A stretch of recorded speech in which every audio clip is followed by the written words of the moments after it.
અંબા કહે બહુચર ચાલો સંતા કુકડી રમીએ.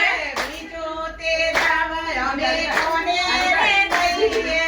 બીજો તે દાવ અમે કોને રે દઈએ. બીજો તે દાવ મારી ઉમિયા માનો. બીજો તે દાવ મારી ઉમિયા માનો. ઉમિયામાં તમે ક્યાં સંતાણા. ઉમિયામાં તમે ક્યાં સંતાણા. પૂરે સંતાણી મારા શયન ભુવનમાં. પૂરે સંતાણી મારા શયન ભુવનમાં. ઊંઝા ગામમાં માનો થપ્પો, થપ્પો. અંબા કહે બહુચર ચાલો સંતા કુકડી રમીએ. અંબા કહે બહુચર ચાલો સંતા કુકડી રમીએ. બીજો તે દાવ અમે કોને રે દઈએ. બીજો તે દાવ અમે કોને રે દઈએ. ત્રીજો તે દાવ મારી ચામુંડ માનો. બીજો તે દાવ મારી ચામુંડ માનો. ચામુંડમાં તમે ક્યાં સંતાણા. ચામુંડમાં તમે ક્યાં સંતાણા. પૂરે સંતાણી મારા શયન ભુવનમાં. પૂરે સંતાણી મારા શયન ભુવનમાં. ચોટીલામાં ચામુંડ માનો. થપ્પો, થપ્પો. અંબા કહે બહુચરમાં સંતા કુકડી રમીએ. અંબા કહે બહુચર ચાલો સંતા કુકડી રમીએ. ચોથો તે દાવ અમે કોને રે દઈએ. ચોથો તે દાવ અમે કોને રે દઈએ. ચોથો તે દાવ મારી રાંદલ માનો. ચોથો તે દાવ મારી રાંદલ માનો. રાંદલમાં તમે ક્યાં સંતાણા. રાંદલમાં તમે ક્યાં સંતાણા. પૂરે સંતાણી મારા શયન ભુવનમાં. પૂરે સંતાણી મારા શયન ભુવનમાં. રાંદલમાં ગામમાં રાંદલ માનો. થપ્પો, થપ્પો. અંબા કહે બહુચર ચાલો સંતા કુકડી રમીએ. ચાલો સંતા કુકડી રમીએ. હા, હમણાં. એ અહીંયા ઊભું છે. જાઓ. કોને રે દઈએ. પાંચમો તે દાવ અમે કોને રે દઈએ. પાંચમો તે દાવ મારી ખોડિયાર માનો. પાંચમો તે દાવ મારી ખોડિયાર માનો.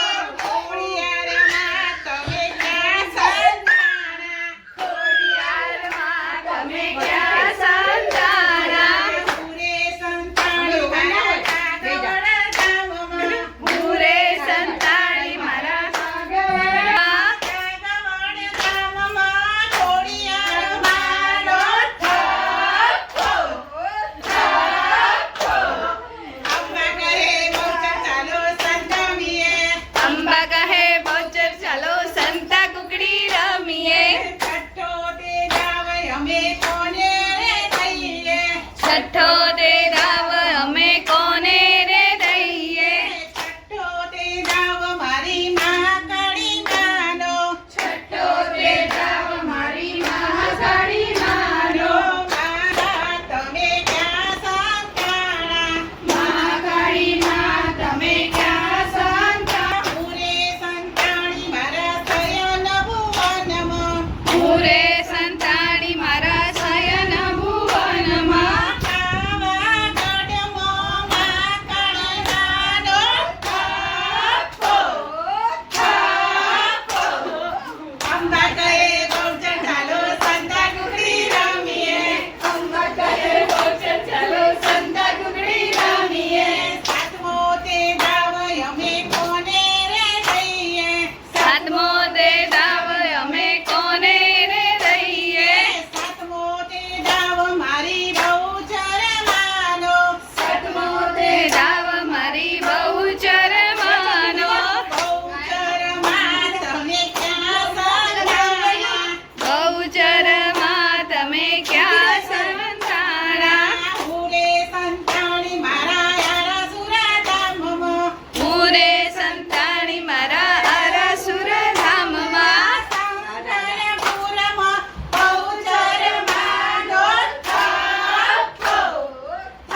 બસ બેટા બસ હવે એમ રહેતા ખાઓ. છોડ દે રુદ્ર છોડ દે હા. કેવું પડશે મોર્યા રે બાપા મોર્યા રે ગણપતિ બાપા મોર્યા ગણપતિ બાપા મોર્યા મોર્યા રે બાપા મોર્યા રે દાદાની જય ગલી ગલી મેં અંદર હે બાપા સુંદર. કેમ છો બધા? મારી યુટ્યુબ ચેનલમાં તમારા બધાનું સ્વાગત છે. તો પહેલાં તો બધાને સોરી કે આ વિડીયો બહુ એટલે બહુ વધારે જ લેટ છે. મને ખબર છે કે આ વિસર્જનનો વિડીયો અત્યારે સુધી તો મારે ક્યારનો અપલોડ કરી દેવાની જરૂર હતી, પણ સોરી, મને થોડો ટાઈમનો પ્રોબ્લેમ હતો. મારે એડિટિંગ કરવાનું બાકી હતું, એટલે મને ખબર છે કે તમે મારી વાત સમજી શકો, એટલે સોરી. અને થેન્ક યુ સો મચ તમારા બધાના એટલા સપોર્ટ માટે. તો આ છે ગણપતિ વિસર્જનના દિવસનો વિડીયો છે. તો આ અમારા બાજુના ઘરમાં ગણપતિ બાપા બેઠાડેલા હતા, એના વિસર્જનનું છે. કે અમારા ફ્લોર ઉપર જ હતા. તો અમારે સોસાયટીમાં અને બાજુવાળાના ઘરે તે પણ ઇકો ફ્રેન્ડલી ગણપતિ હતા, એટલે બહાર તો કે વિસર્જન કરવા જવાનું જ નહોતું. અને આ જે ગણપતિ છે ને એને તો પાણીનું મોટું ટોપ ભરીને દર વર્ષે એ લોકો એવું જ કરે છે કે ઇકો ફ્રેન્ડલી જ લાવે છે, એટલે બહાર કે જવાનું ન હોય. તો મોટું પાણીનું ટબ ભર્યું હતું અને અહીંયા જ અમારે વિસર્જન કરી દીધું હતું. અને સોસાયટીના ગણપતિ થોડા વધારે મોટા હોય એટલે એને નીચે ગાર્ડનમાં મોટું પાણીનું ટબ ભરીને વિસર્જન કર્યું હતું. ને આ દિવસે તો બહુ જ વરસાદ હતો, આખો દિવસ વરસાદ કન્ટિન્યુ રહ્યો હતો. અને તમારે કેવું હતું વાતાવરણ? અને હા, કોમેન્ટમાં જય ગણેશ લખવાનું તો ભૂલતા નહીં હો. અને થેન્ક યુ સો મચ બધાને. બધા મને બહુ સારો સપોર્ટ કરે છે અને આમ જ સપોર્ટ કરતા રહેજો. અને જે નવા લોકો સુધી આ વિડીયો પહોંચ્યો છે ને, તો તમે સબસ્ક્રાઈબ કરવાનું ભૂલતા નહીં હા, અને મારા બીજા વિડીયો જોવાનું પણ ભૂલતા નહીં. અને હા, બધા જય ગણેશ લખવાનું પણ ભૂલતા નહીં. તો જુઓ, અમે નાની એવી લોબીમાં એડજસ્ટ કરીને ગરબા રમીએ છીએ. તો બાકી લખજો તમારી રીતે તમારા ત્યાં વિસર્જન કેવું હતું, કેવો માહોલ હતો. તો જો આ ગણપતિ બાપાનું વિસર્જનની વિધિ ચાલુ થઈ ગઈ છે. ટબમાં ગણપતિ બાપાને બેઠાડી દીધા છે. અને બસ સમથિંગ સમજો ને 4-5 કલાકમાં તો એકદમ ઓગળી ગઈ હતી, કેમ કે ઇકો ફ્રેન્ડલી ગણપતિ છે ને, તો બહુ વાર નથી લાગી. 3-4 કલાકમાં તો ઓગળી ગઈ હતી, માટી થઈ ગઈ હતી. તો આ ગણપતિ બાપાને વિદાય આપીએ છીએ હવે. ને ગણપતિ બાપા ગયા તો સોસાયટી સૂની સૂની થઈ ગઈ છે. અને જેમની ઘરે ગણપતિ હોય એમને ઘરે તો રોનક હોય જ, તો એ લોકોને નહીં જ ગમતું હોય, કેમ કે ગણપતિ બાપા વહી ગયા હોય તો. અને આ છે અમારા સોસાયટીના વિસર્જન. આ જુઓ, અમારી સોસાયટીમાં તો ગણપતિ આવે ને એટલે અમારે સોસાયટીમાં તો નવરાત્રિ જેવું જ હોય. રાતે ગરબા રમવાના, વિસર્જનના દિવસે તમે જુઓ કેટલા. હજી તો આ બહુ નાનો રાઉન્ડ છે હા, નવરાત્રિમાં તો બહુ મોટો રાઉન્ડ હોય. આ અમારી સોસાયટીમાં બધા નીચે ગરબા રમે છે ને વરસાદ ચાલુ હતો અને બધા ગરબા રમતા હતા. હું અહીં ગઈ હતી.